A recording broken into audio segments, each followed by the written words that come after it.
Hi, I'm Kate Creasy, a Stampin' Up! Demonstrator in Washington State. I welcome you to my weekly video and blog using current Stampin' Up! Products to make projects. Hopefully you're able to hear me okay. My mic was loose there for a minute.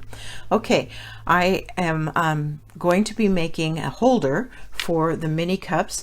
In the holiday catalog, the mini coffee cups and the holder are in the mini catalog, and I have already done a video about those with measurements and everything so that you can put two of these in here and deliver them to people.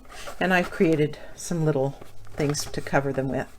That's in a previous video. What I'm going to focus on today is making a single holder like this one that you can put your cup in and deliver a single cup to someone. And there's room on the back then to put your sentiment or a tag and some kind words or whatever. And yeah, the front looks really cute. So that's what it's going to look like. And let's get started, and I can show you how to do that.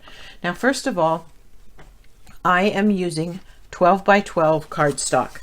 I get my 12 by 12 cardstock from Joann's. This is basil cardstock. It comes textured on one side and plain on the other side. It's a decent quality cardstock, and when they have their sales for 10 for $2, you can't beat the price. So that's where I've gotten my 12 by 12 cardstock, and it has been cut 3 inches wide by 12 inches long.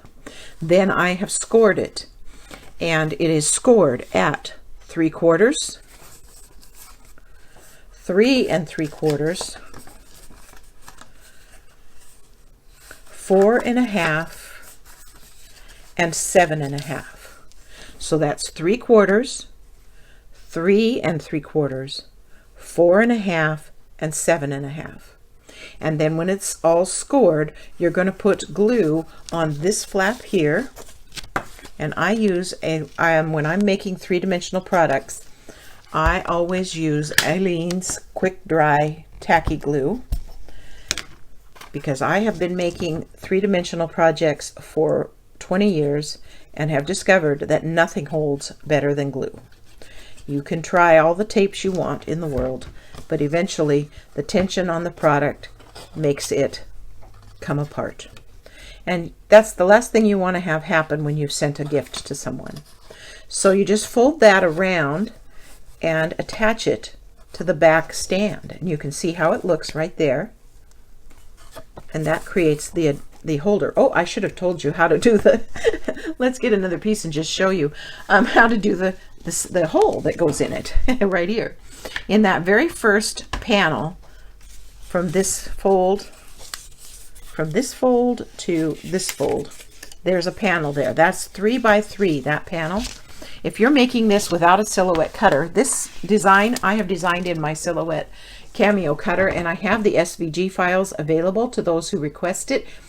All I ask is that you subscribe to my YouTube channel, and if you do, leave me a comment saying I've subscribed, first time subscriber, and I would like to get the SVG file that I can use with my Silhouette or my Cricut, and I will send it to you.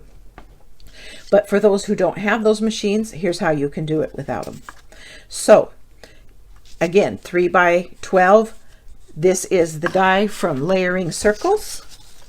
It is the 2 3/8 inch die. If you measure to the cut edges, it's 2 3/8, which is what you need this hole to be. And you just place it on your piece and center it and run it through your Big Shot or your die cut emboss machine from Stampin' Up, and then you've got the hole created. And you're going to use this a second time for the DSP. So that's how you get the hole in there. Almost forgot to tell you about that. So then that all folded and glued together creates the base. Then you have the DSP pieces. And I have cut these from Gilded Autumn Designer Series papers. And I'm going to attach them with glue. This first one is 1/2 inch by 2 3/4. And it's going to go right here on this front panel, right here. We'll get that where we want it. Nice thing about glue is you've got time to adjust it where it's sitting. There's that one. Then we'll do the other one that's really easy, and that's this panel that goes on this back section, and it is 3.5 by 2 3/4. And again, I'm just putting glue on it. Oopsie, oh, I dropped it. And we're going to put it right in here. And again, with the glue, it's so nice because if you don't get it perfect, you can straighten it out. There we go. I like that. So there's the back panel. So you've got that. And then we've got this top panel, which is this one, and it is cut 2 3/4 inch square. And then this circle die is centered on it and cuts out the circle out of it. And then we're going to put it on with glue as well. And the main place you want glue on this is around that circle, so that when you pull the coffee cup in and out, it doesn't catch and pull it loose. And then just a little bit in each of the corners will make it work very nicely. And then just setting it down and lining it up with your circle. And you can tell where it belongs. There we go. So there is the single cup holder for the mini cups that are in the holiday mini catalog, and there you go. That's what it looks like. They're pretty sturdy in there, and you could also make a circle for the top if you wanted to. You could take the leftover, that circle that came out of your DSP, and you could cut it a little bit smaller and put it in here. I'm thinking, let's see which size would work from your circle dies. Pretty close, this one. Let's run it through and try it just to see. I like to experiment, and I didn't think of this before, but I go, that might be kind of fun to put something cute on the top. I'm not planning to fill these with liquid. I've got some of the Food Safe cellophane bags, and I'm going to put like mini donuts or mini muffins or something. Oh, look at that. And you could put that right in the top and create a cute little topper as well. Isn't that cute?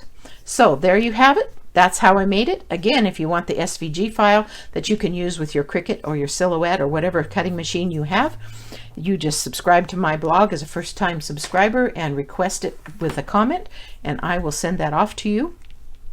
And if you didn't have that, you've got the directions for making it.